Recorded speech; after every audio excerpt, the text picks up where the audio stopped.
My mother read to me as a boy the letters that Van Gogh wrote to his brother Theo. They were like a Bible to her. And she had, at the time we were very poor, she was just this choreographer starting her work in Mexico and had ballets in New York. But no matter how small her apartment was, she always had these little prints of Van Gogh that she placed near her bed and saw every day. And not only would she read me the letters, but we had a couple of books of Van Gogh. So this is like the first art that I saw. And she told me about Van Gogh's stories about the time that he was a missionary in the Borinage, and when he protected a pregnant prostitute, and his connection with the peasants. And so the illusion that he had when he created the Yellow House. So for us, it was always a great anger at people dismissing Van Gogh as a madman, or the art of a demented person. And I think that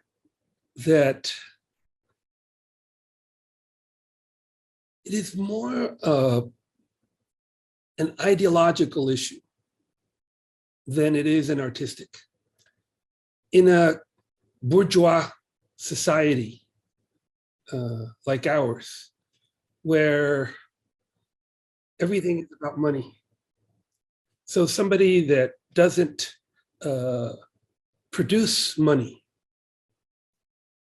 is immediately condemned.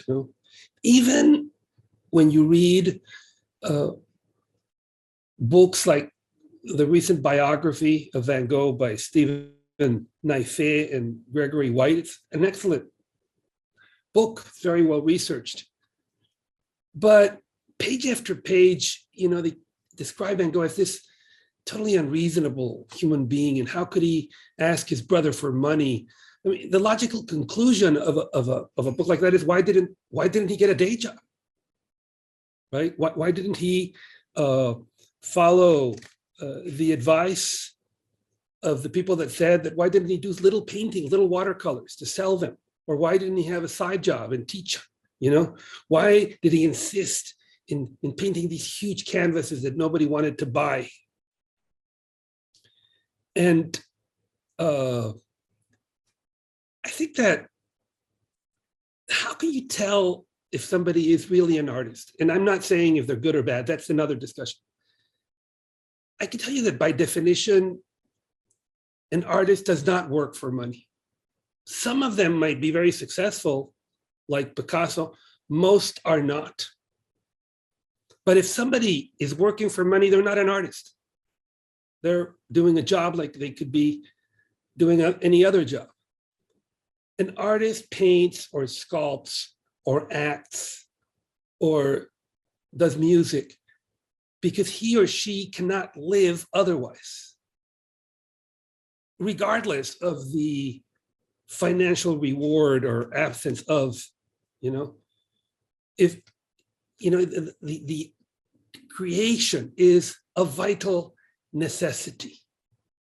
And that is certainly extremely strong in Van Gogh. But then, the same bourgeois logic of placing money above everything, so there is always not only a moral condemnation for those that cannot make money, but there is also the assumption that people that can't make money are condemned to be miserable and unhappy. The only way to be happy and to successful is to fall within the expectations of a society that makes a merchandise out of absolutely everything. And I think that when you read the biographies, Lust for Life or this last one, you have, this same prejudice. But when you actually read Van Gogh's words, when you read his letters, I don't think that the kind of happiness that somebody like Van Gogh can achieve when he was able to understand colors or when he's able to capture nature, it's something that is way beyond any conventional standard. The joy that art can give. Sure, there's also a lot of anguish, and in Van Gogh's case, the economic anxiety is also deeply ingrained. He comes from this very Protestant family with very rigid values and expectations in a country like Holland where duty is above everything, So his insistence in painting and only painting and not selling out and not work commercially and not bend to the will of the merchants and the gallery owners, and to do a painting that responds to his stature as a human being. I think that is the greatest achievement. And what bothered people at Van Gogh, because when somebody goes psychotic, or you see this kind of abrupt change of behavior, right? But in Van Gogh, there is a remarkable consistency. The same person that liked to walk in the storms at night as a kid, the same person that spoke honestly to people that wanted to purchase art when he was working in a gallery, or when he became a missionary, was truly doing what Christ would have done. This honesty bothered people. Somebody is like that, he immediately makes you aware of the hypocrisy and the selfishness of others. So this is what is consistent through it. A congruency and honesty. And I cannot tell you how much I identify with Van Gogh, and how much I see him as a role model. The reality is that very few artists are successful financially. Very few people that go through the path of art and culture, whether it is music or painting or acting, very few succeed. It's almost a miracle. I mean, for every Picasso, you have 100,000 of unsuccessful artists. So this difficult path of working with no or very little money in a world that condemns people that does that, and to be able to carry on and to continue to work and to do even the greatest work at the end of his life, I find it remarkable. I find it admirable, and I see him as as a goal to achieve, to be as honest as Van Gogh, as pure as Van Gogh, as intense as Van Gogh. You can see this in the work. This honesty, this commitment, all of that is evident when you look at Vincent van Gogh's art.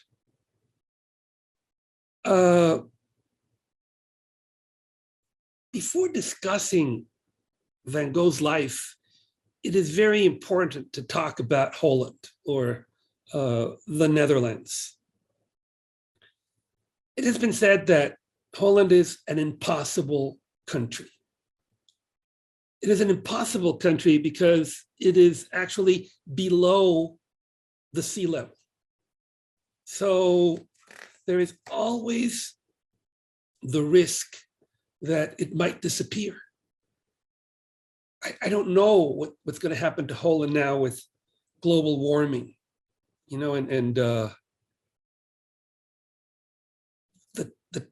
what we're suffering. I mean, with this conservative push that is destroying everything from women's rights to now any form of gun control, but even worse, any hope of containing global warming.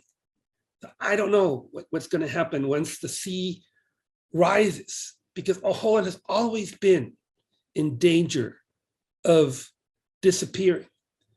In 1530, just to give you an example, 20 towns disappeared under the ocean. So in Holland, duty is above everything. It has even said that whatever is not a duty is a sin, because the collective survival depends on everybody doing their part. You know, the duty to see that the walls that contain the ocean are strong, to put down a house that is on fire, anything that might risk the community. And I find it also very interesting how Holland is the country that has least statues or monuments to individuals. Because in a certain way, that the hero of Holland is the community and this struggle to survive in a permanent battle against the ocean. Now, the history of Holland is also very difficult, very tragic. At some point, it was conquered by the Spaniards. And the Spaniards tried to convert this proud Protestant nation into Catholicism.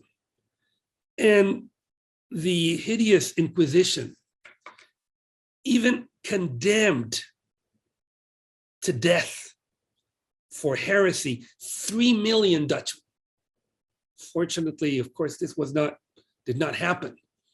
But this kind of adversity, not only against the natural elements, but also to conserve your own identity, your own religion, your own beliefs. But Holland is also extraordinarily beautiful. Maybe precisely because being under the level of the ocean, but the soil in Holland is very fertile. And it produces some of the most beautiful flowers in the world. The colors of the flowers of the Dutch floor is incomparable. So it is not surprising that two of the most important traits in the country is the existence of extraordinary artists like Rembrandt or like Van Gogh or many others, and of religious leaders. And in the Van Gogh family, these are basically the two professions of the family. They're either dedicated to religion or to art. And in the case of Vincent van Gogh, to both. His father, Theodorus van Gogh, was a minister of the Reformed Church. He was a very strict pastor, very strong and stern. The church used to give loans to the poorest families, but Mr. Van Gogh was absolutely strict. Those people that did not pay, their properties were confiscated. He was a very, very strict man. The mother, Anna Cornelia Carbentus, almost became a spinster. Her younger sister married a man called Vincent van Gogh. She would be the uncle of the artist. And she was able to meet and marry the minister brother of Vincent. So she would have Van Gogh would have 5 brothers and sisters: Anna, Theo, Elizabeth, Wilhelmina, and Cornelius. And Vincent was born the 30th of March of 1853. And the family had 2 basic activities. They were ardent readers. They used to read all of the classic 19th century books. And they liked to walk. The place in Holland where he was born was full of lovely trees, and they would walk. But from the very beginning, Van Gogh does everything more intensely than anybody else. So they all walked, but Vincent liked to walk in the storms, in the rain. He enjoyed to go out when it was pouring.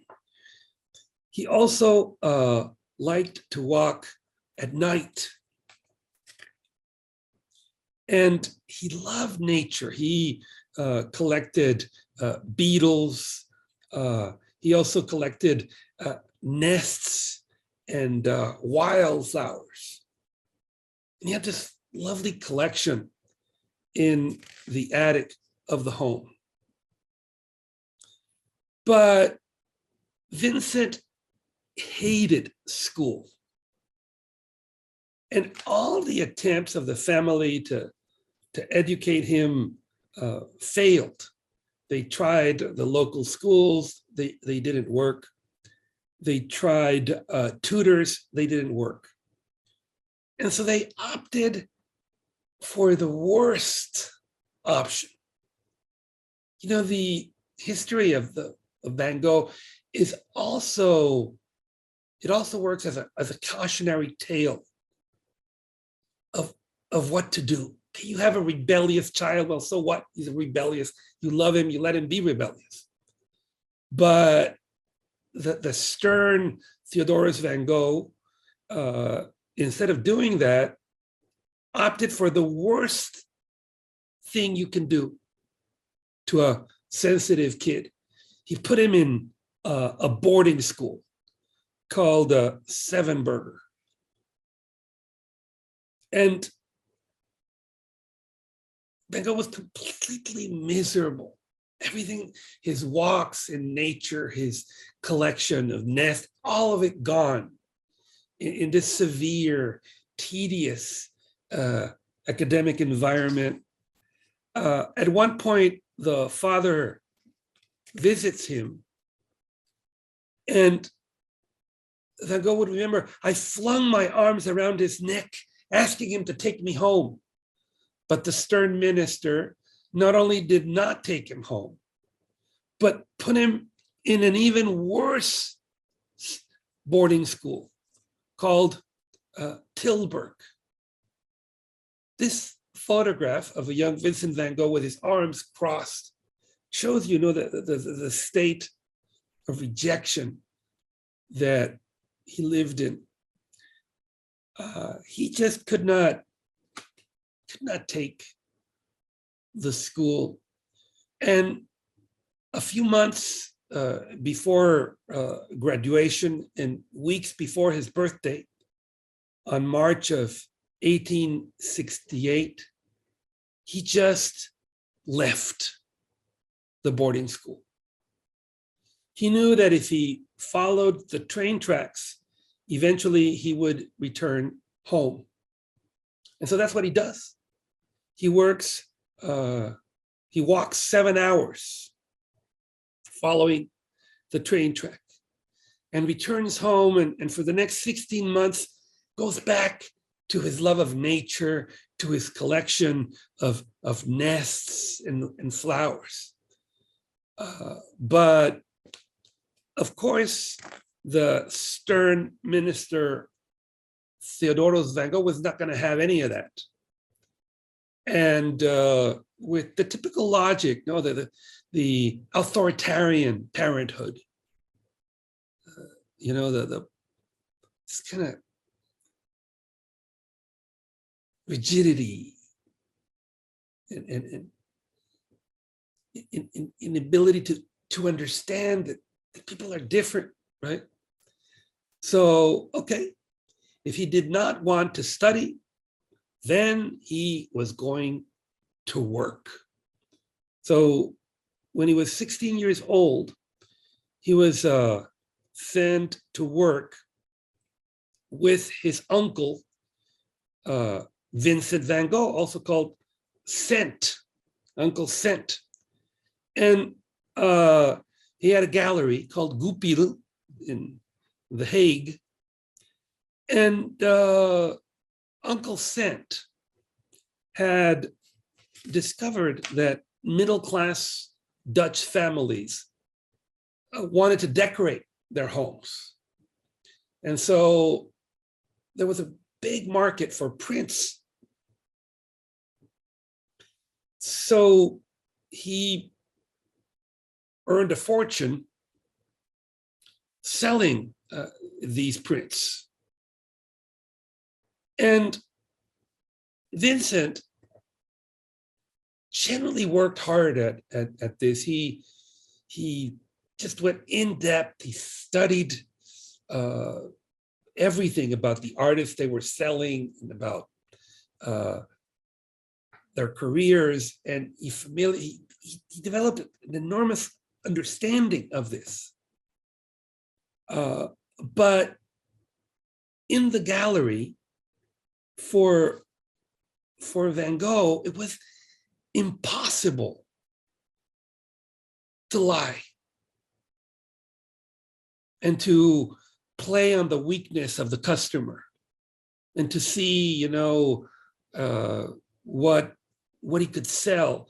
He described the gallery business as legitimate stealing,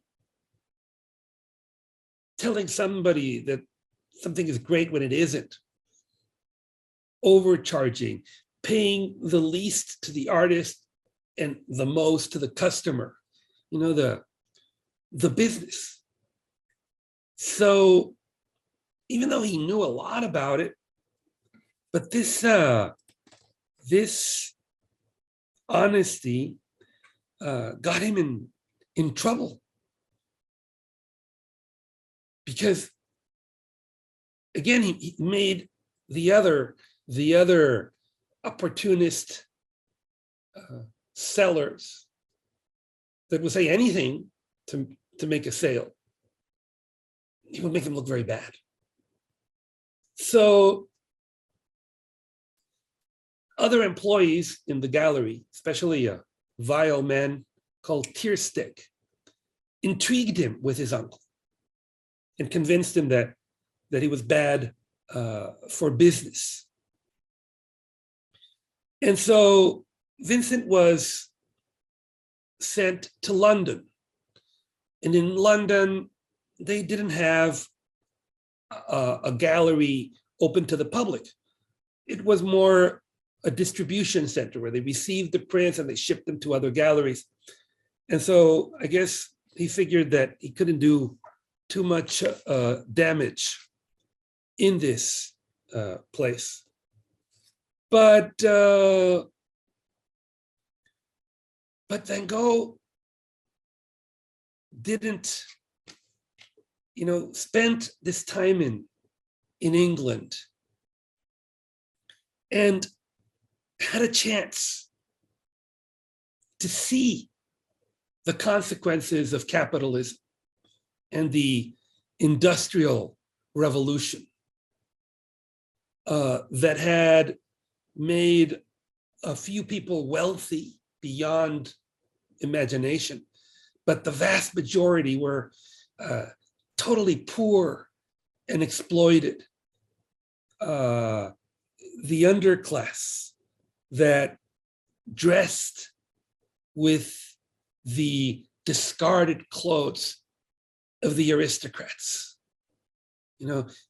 Some people wonder, they look at these poor people that dress with top hats. And every time I look at Downtown Abbey, I just hate those people. They are this hideous, moneyed aristocracy, living in palaces and glorious, where the great children were hungry. Everybody's starving in this place, and looking at the destitute, the people that didn't have a place to live, a poverty that is very much described by Dickens. And so in this context, Vincent discovers religion. He starts studying intensely religion. They try to send him to Paris, to the Paris office, but they end up firing him in 1876. And from then, Van Gogh always had a grudge against the privileged and the rich. And he goes back to England, and he gets he starts reading books about how to imitate the life of Jesus today. So he reads these books, and he would eventually get a job as a teacher to impoverished kids that he would be in charge of. They would give him 24 orphans in the Pilgrim School in Ramsgate. And he would be in charge of 24 kids from 8 to 14. And he would work with them from 6 in the morning to 8 at night. And he would teach them French, German, math, dictation, bathed them, led them in prayer. He does this, this constant walking in England, is begins to actually do some preach. He's very impressed by sermons, especially one that begins, "I have come to heal those with a broken heart." And he returns to his father, to his family, and he tells him that he wants to follow his footsteps, that he wants to be a minister. And so the father tells him, well, if you want to do that, you have to study theology. So it is 8 years of theology. So Van Gogh is totally unprepared for this. He needs to learn to speak Greek. He needs to speak Latin. He has to have knowledges of math, of all kinds of subjects, just to start in the university. He has a Jewish teacher called Mendes that tries to help him, but it is impossible for him to meet the academic standards to be accepted in theology school. And at some point, he asks his teacher, "Do you really think that these horrors are necessary for someone who wants what I want?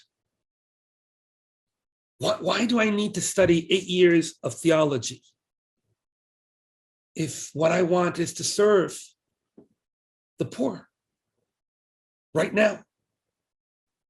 And so, to the anger of his father, he abandons all attempt to enter into theology school and volunteers to become a missionary in the Borinage. The Borinage in Belgium, where all the coal mines are. Some of the worst places in the world. A place where most workers never saw the light of day, where even children were exploited because they could find the coal in places that the adult could not enter. So he takes a position in a small congregation,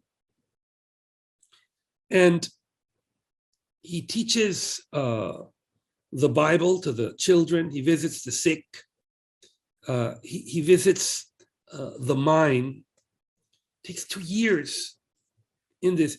And he throws himself at this work with reckless abandon. He even visits quarantined miners sick with consumption. He sets a vigil. There is a mine accident, and he moves to the mine to help rescuing people. He even uses his clothes and breaks them as bandages to use for the miners. He stops eating nothing but bread and what the miners ate. But you would imagine that somebody so dedicated and so much what one would expect Jesus to do would be promoted or would be celebrated, but quite the opposite. The other missionaries are furious at him, and there is an evangelical committee that decides to terminate Van Gogh. The text of the reverend that fires him concludes that he had shown, and I quote, "a regrettable excess of missionary zeal." So cannot continue working as a missionary. But then he comes in touch with a sermon that affirms that everything that is good and beautiful comes from God. And that by taking up drawing, he can continue his work as a missionary. And so the 18th of October of 1880, he declares himself an artist. And by the time he leaves the Borinage, he doesn't have a collection of sermons, but one of drawings. The birth of Vincent van Gogh as an artist is intimately linked to his vocation as a missionary. He returns home and he falls in love with a cousin, Kivos Stricker. She was 7 years older than him. She was 35 years old. She was a widow and had a 7-year-old son. And it would have been fairly impossible for her to marry again. And Vincent falls in love with her and even proposes to marry her. But now that he has declared himself an artist, he is considered completely unsuitable by his own family. I mean, this was his cousin. So he tries and he tries to talk to Kivos, but the family is absolutely adamant that he leaves.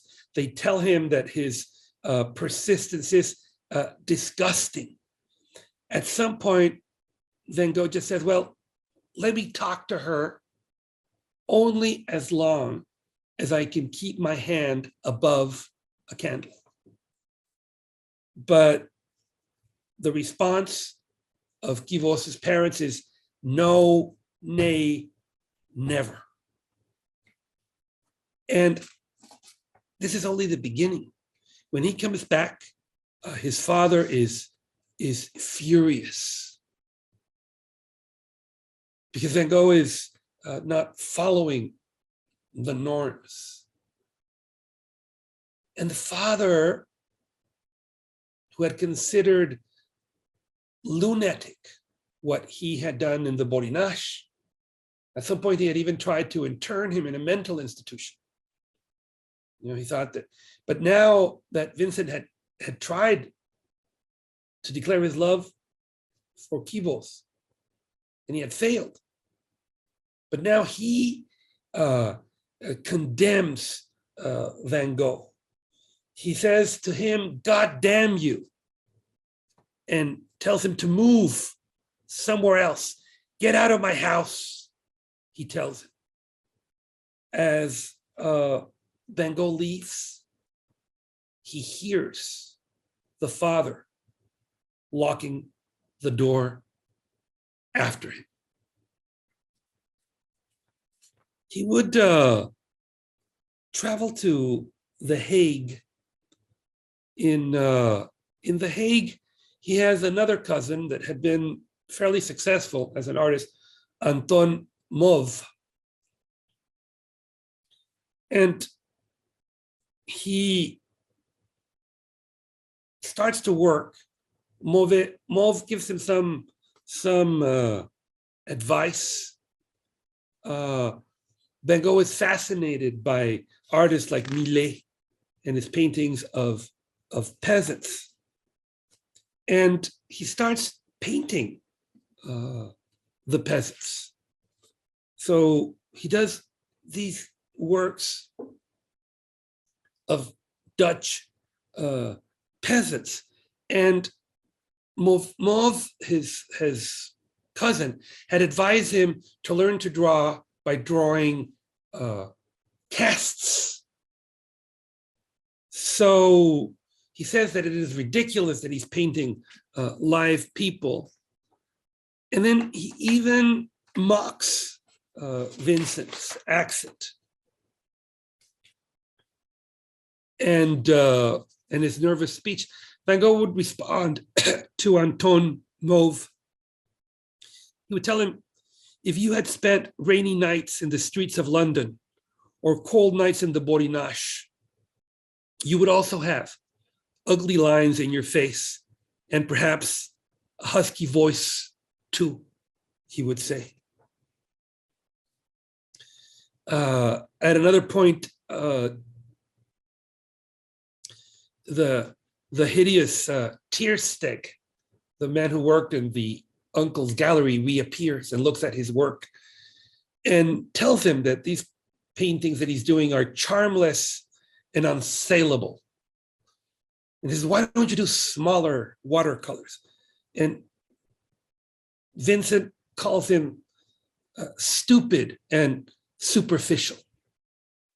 At another point, another gallery owner dismisses his work. And Van Gogh tells him, go to hell, go away. You are standing in my light.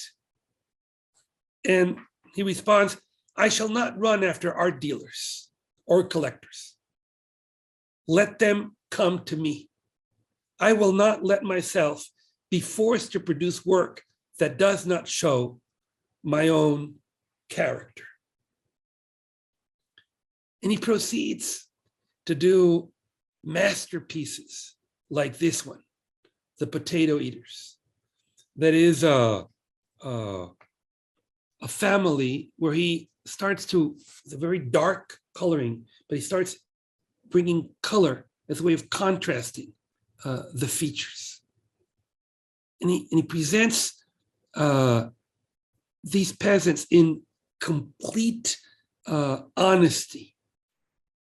He discovers that you can make colors become more intense by contrasting them. So if you put a red and a blue, or a blue and a green, it can bump up the color. So he begins to find ways to do this. And in exactly the opposite direction that what Anton Mauve had advised him of painting casts and learning, he doubles down on his insistence in painting live models. And to the request that he do colorful paintings, he goes even deeper into black and discovers this deeper darkness with coal in black. He has literally hundreds of models. And in his house, there's food for everyone. So people can come and they can eat. He develops his relationships with these models that become like his family. There is this man, Adrianus Jacob Sinderland. They call him the orphan man. He was deaf, but he would pose for Van Gogh for hours in every position. He would become his best model.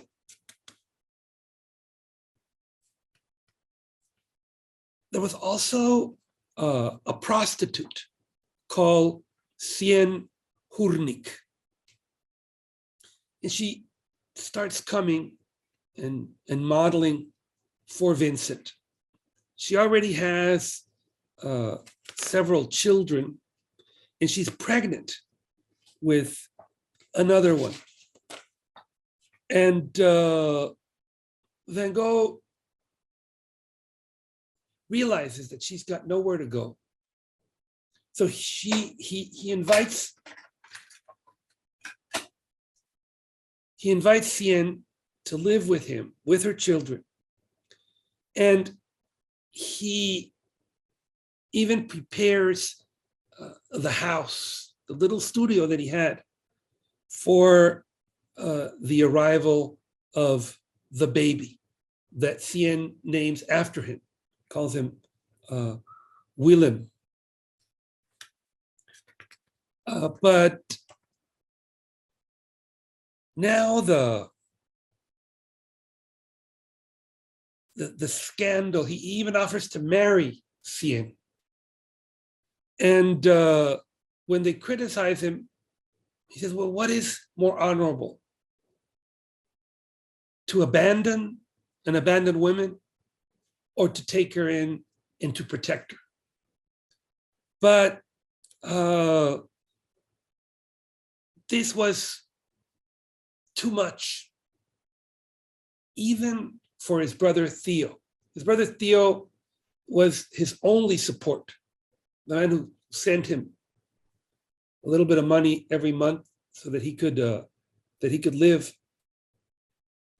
And Theo meets him and tells him that that he cannot marry Sien. That if he does, he's going to completely sever his relationship with him. And so Van Gogh realizes that the relationship cannot continue. So he leaves to Drenthe, and Sien comes with the little baby and their other children to say goodbye. A few months later, she would return to prostitution and would end up giving her children away. Van Gogh would stay in Drenthe some time. This is another of these towns that were totally destroyed by the Industrial Revolution. No trees, nothing. He eventually left Drenthe, he said, with an unexpressible sadness. He walked 6 hours through a storm of freezing rain and snow.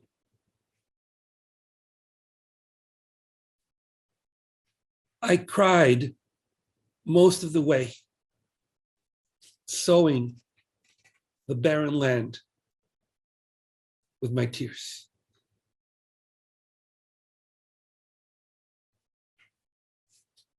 He comes back to Noonan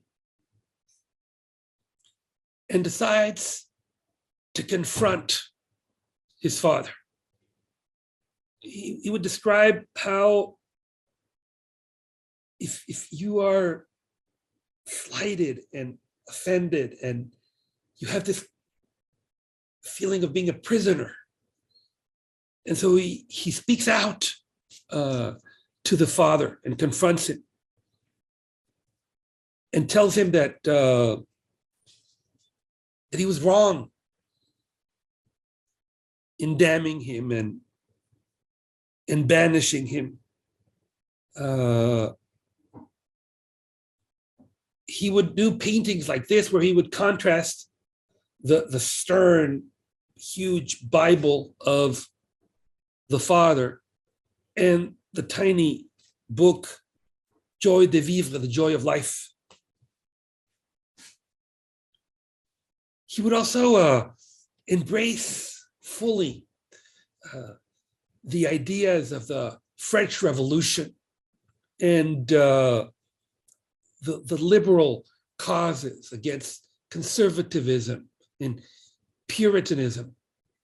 He would paint the most radical of the workers, those that worked in textiles, and that were the antitheses of the father and what he represented. And then the mother would break her hip, and Van Gogh would take care of her, even though she always had a bad relationship with him.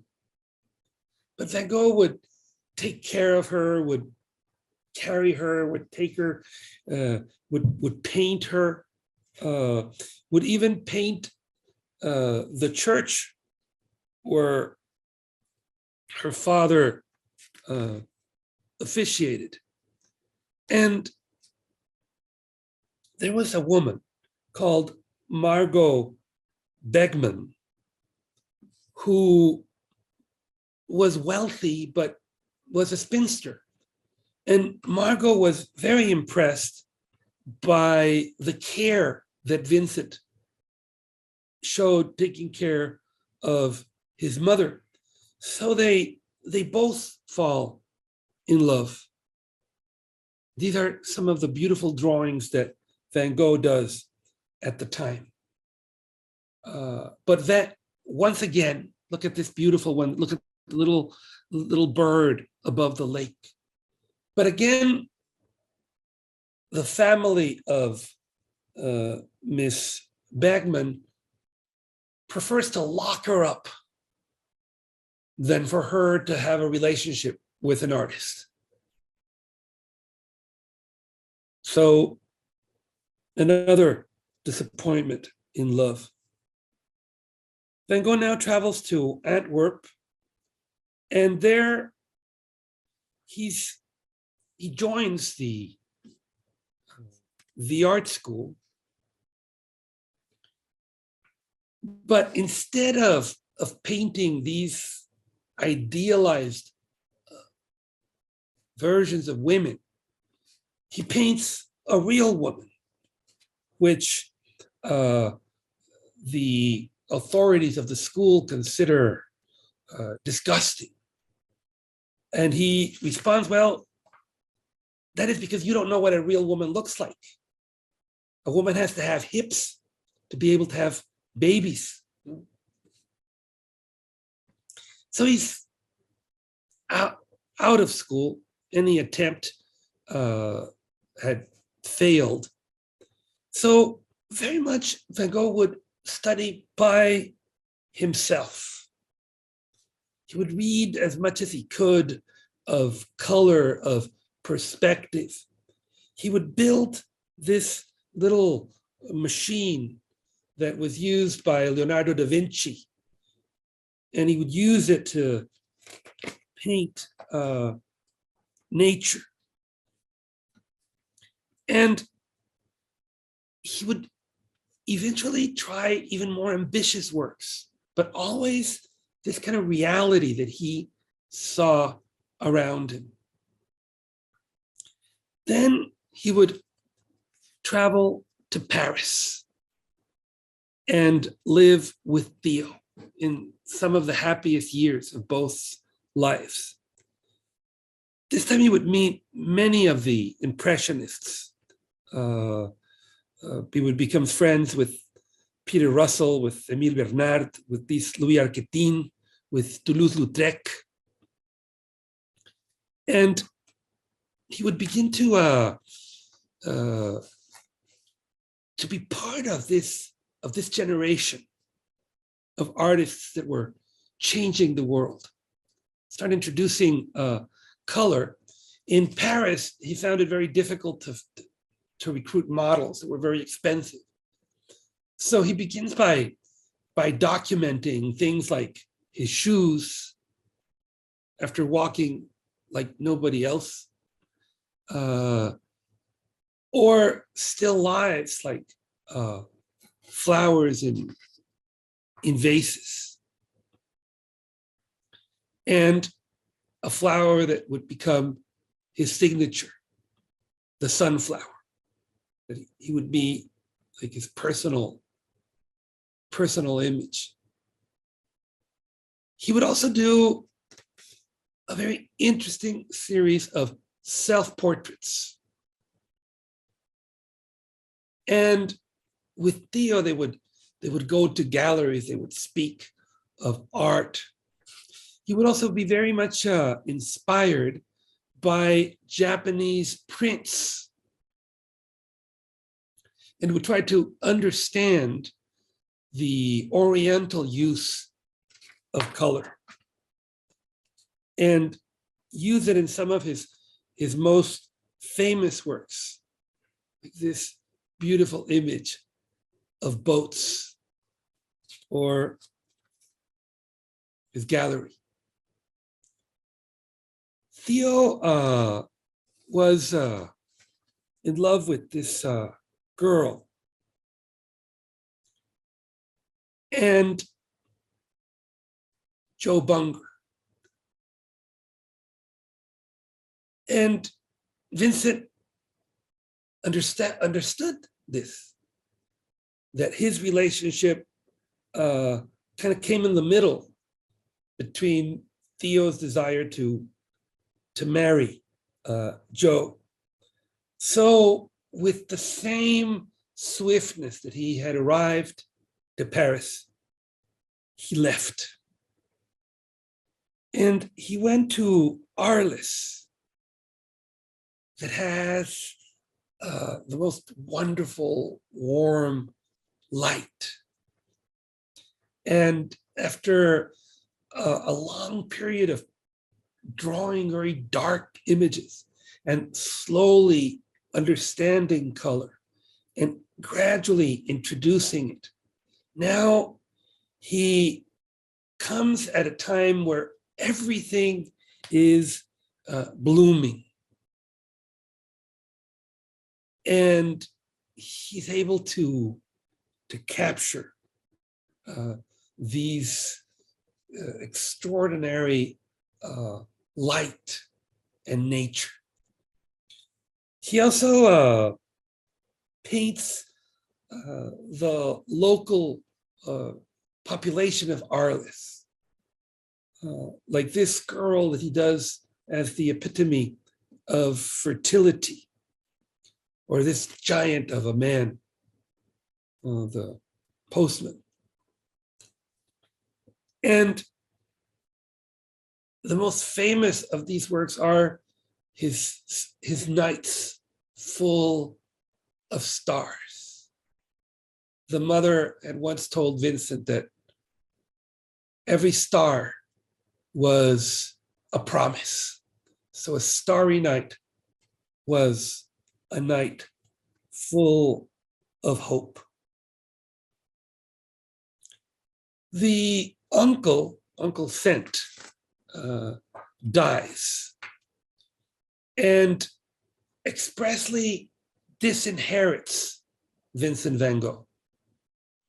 But he leaves a lot of his fortune to Theo.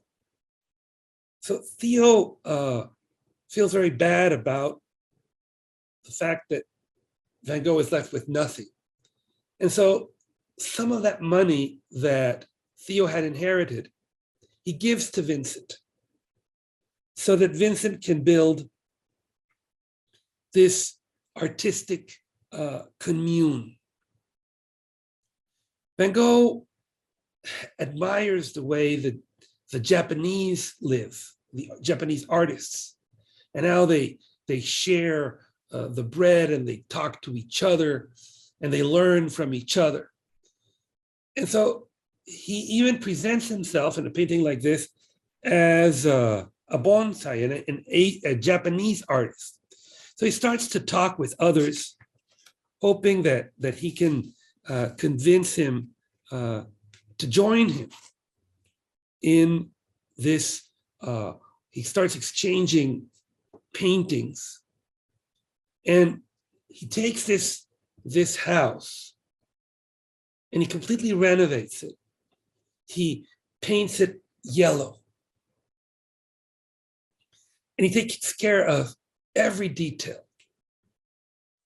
And he's hoping that in this yellow house, he could establish an art commune where all these artists could come and they could live together and they could work together and they could, share meals and exchange paintings. So he puts this hope of creating an ideal environment for artists. And he decorates every corner. He puts sunflowers and paintings and makes it absolutely beautiful. And he wanted the first artist that he invites is Gauguin. So Gauguin was quite famous. He's a man who had been a stockbroker, very self-mythologizing. He said that he came from Peru, and all these tall tales that he built around his mysterious origin. He said that he descended directly from the Incas and Moctezuma, which doesn't make any sense because the Incas are in Peru and Moctezuma is in Mexico. But well, this man said that he descended from both. And basically, the reality is he was a stockbroker. But then in 1882, there was a big crash, and this man was a dilettante. He's a millionaire dilettante who collected impressionists and even had artists give him some classes of art. So after the collapse of the stock market, he decides to reinvent himself as an artist. So suddenly he starts dressing extravagantly. He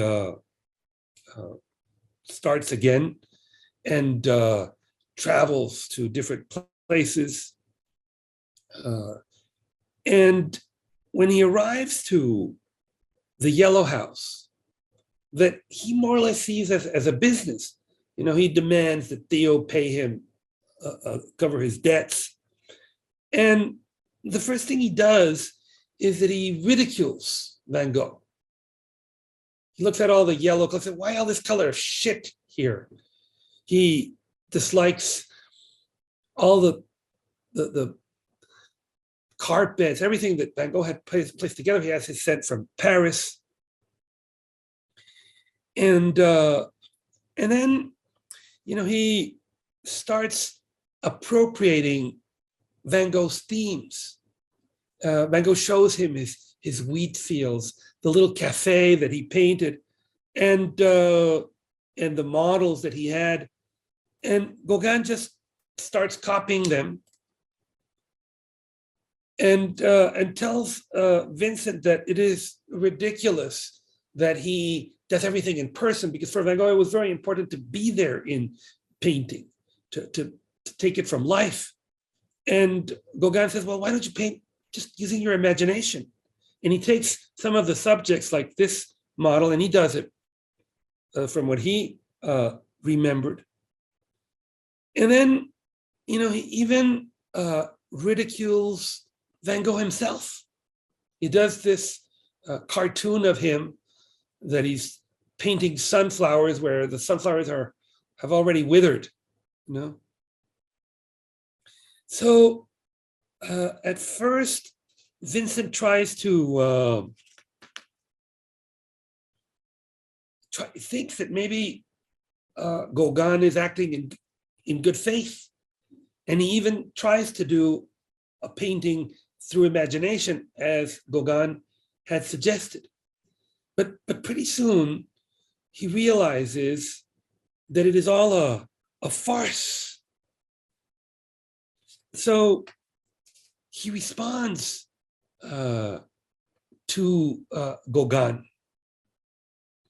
He does these paintings of Gauguin's chair and his chair. And then he returns even more intensely to his models and to his subject matter. And Gauguin decides to abandon him. For Vincent, this was a terrible blow. All his dreams of a commune would collapse if Gauguin left, because Gauguin was more famous than him, was more successful than him. And Vincent needed that to attract more people, that this relationship with Gauguin worked.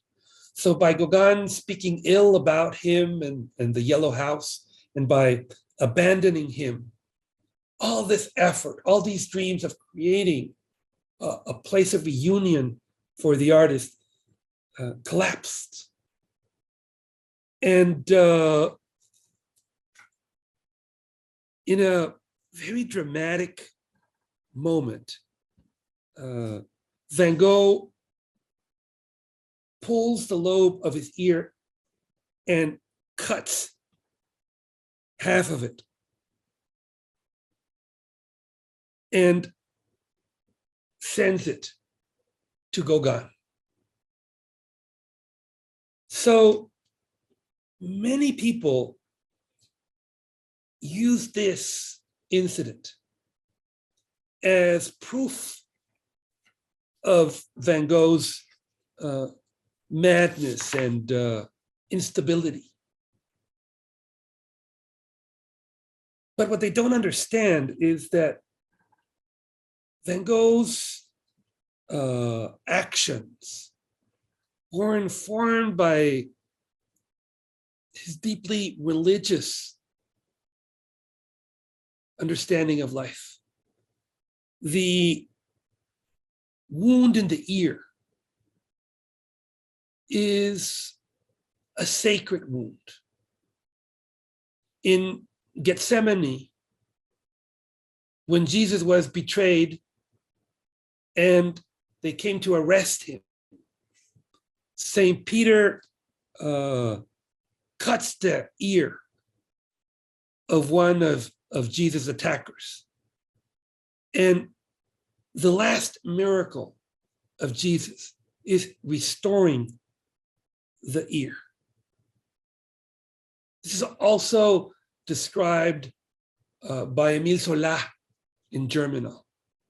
So cutting his ear and giving it to this prostitute that was going to see Gauguin is not an act of violence or self-destruction.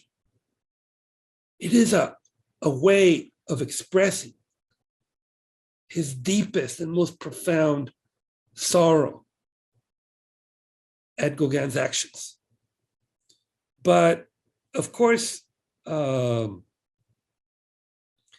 this becomes sensationalized because the prostitute does not give the ear to Gauguin, gives it to the police. And so the police come to arrest Vincent, and it becomes a scandal in the news. And there's all the neighbors of the Yellow House start a petition demanding that they expel him from the Yellow House. And he is confined to a mental institution. While in the mental institution, Vincent argues for his sanity. And he even adopts,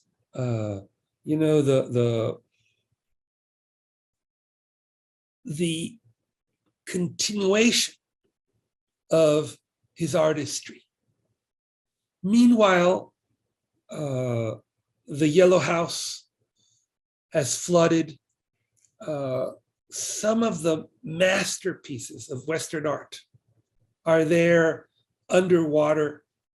Finally, he's able to get some permission to come in and save some of these works that he manages. Many others are lost. It must also be said that Gauguin actually stole some of Van Gogh's works when he left. He is entered into another mental institution in Saint-Rémy. Saint-Rémy, where he continues to paint. He engages with some of the inmates. And he also, as a way of finding serenity, practices the Japanese idea of watching each individual blade of grass grow. This works like this one, looking at the plants. And then he also has a collection of prints by Millet that are in black and white.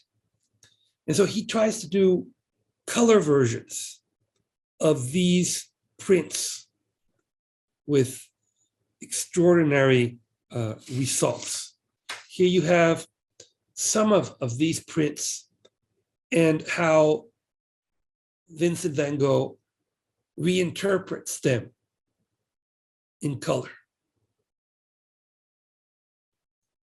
He also does some of his older works, like this dramatic piece that had been posed by his favorite model, and that now he does in color.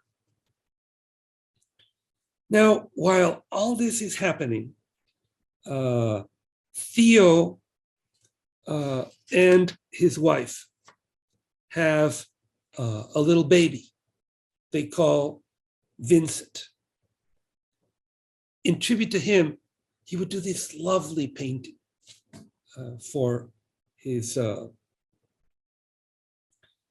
and Van Gogh, that had been ignored all his life by gallery owners and by critics, suddenly begins to draw attention. This work sells very well. It becomes the only painting that he would sell. And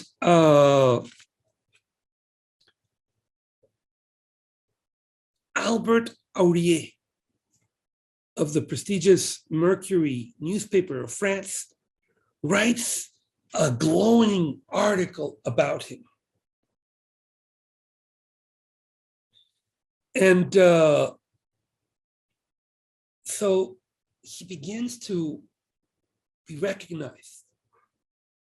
If Van Gogh had been able to live longer, he would probably been recognized in life. He abandons Saint-Rémy and moves to Oufs, where he would meet Dr. Paul Gachet. His first reaction when he sees Dr. Gachet says, he's sicker than me. He would, in this last moments in his career, he would paint more and better than ever. He would start doing these massive double paintings of the surroundings, of the skies, the crows in the harvest. And in this context, one day, Vincent returned to his home with a bullet in his stomach.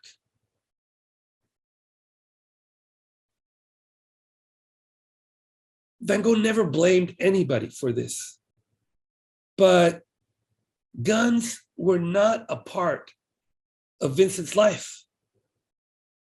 If he wanted to commit suicide, it would have been a lot more probable that he would have hanged himself, or he could have thrown himself from a cliff. He had many opportunities to do that. He didn't know how to use a gun, didn't ever have a gun at all. Guns are not even a part of France's culture or Holland. So what happened? In this recent biography that I mentioned at the beginning of the lecture, they analyzed the possibility of not a suicide, but a murder. And they describe how in those days, in that period of time, the show of Buffalo Bill had been recently in the region. And these two brothers, Gaston and René Sectan, had bought these guns, and how they were constantly harassing Van Gogh. Van Gogh was very eccentric. He walked around carrying all this canvases and paintings. It was always and so they were famous for throwing things at him and bothering him. And there is a speculation that this time they would have shot him.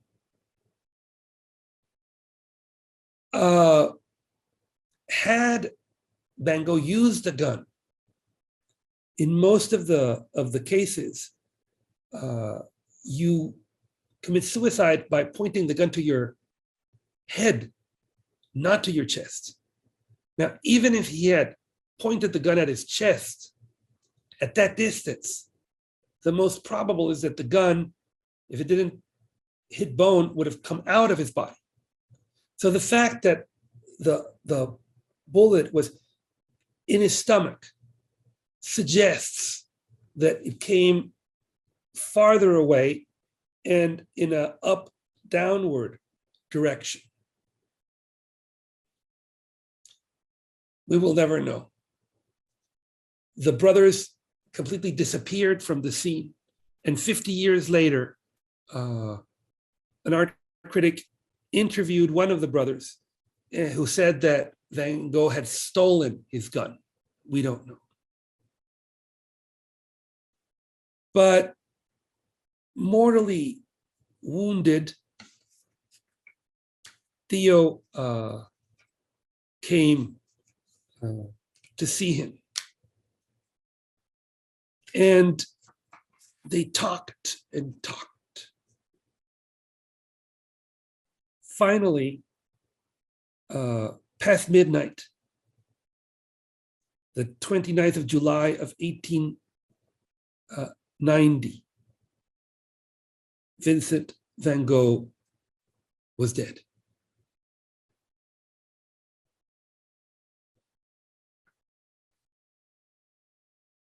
Theo tried to organize the funeral, but the church that Vincent had painted so lovingly forbade Vincent not only to be remembered in the church, but also to be buried in their cemetery. So Theo arranged a room in the hotel,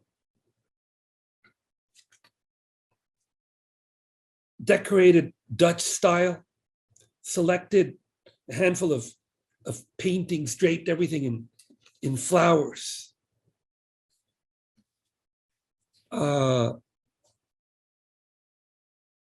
Some artists came from Paris.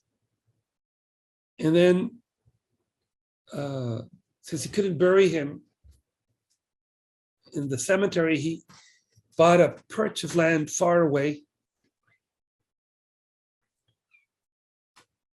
a piece he described as much more than a bit of bare earth in a barren field, a sunny spot among the wheat fields. At the gravesite, Dr. Gachet said that Vincent had been an honest man and a great artist. Theo could not speak. And after they all left, he broke down, sobbing.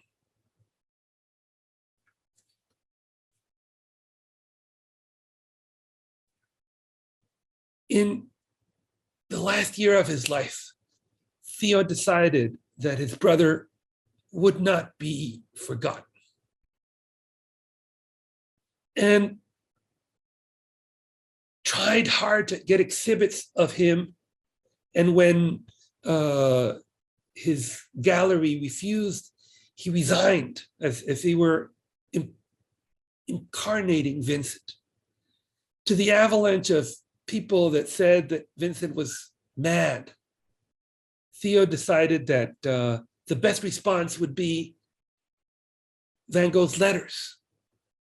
That if he published the letters, people would see the truth.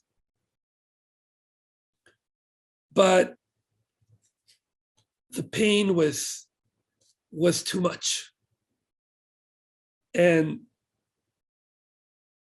a year later, the 25th of January of 1891, Theo died too. The rest of the Van Gogh family disappeared in a vortex of tragedy. The youngest brother, Cor, shot himself and died at 32. Vincent's favorite sister, Wilhelmina, was committed into an insane asylum, where she spent the next 40 years never uttering a word and having to be force-fed. In 1904, Sien Horuk, Vincent, prostitute, lover, threw herself and drowned. But Jo Bunger, Theo's widow, remained and kept fighting and was able to publish Vincent's letters and was able to get his works presented. The star of Vincent van Gogh ascended meteorically. He became the most famous artist in the world. In 1914, 20 years after his death, Jo had Theo's body brought from Utrecht, and she buried him next to Vincent, overlooking the same wheat fields in Oufs. And she placed matching stones side by side with the similar inscriptions. Here reposes Vincent van Gogh. And right next to him, here reposes Theodorus van Gogh. The two brothers united at last.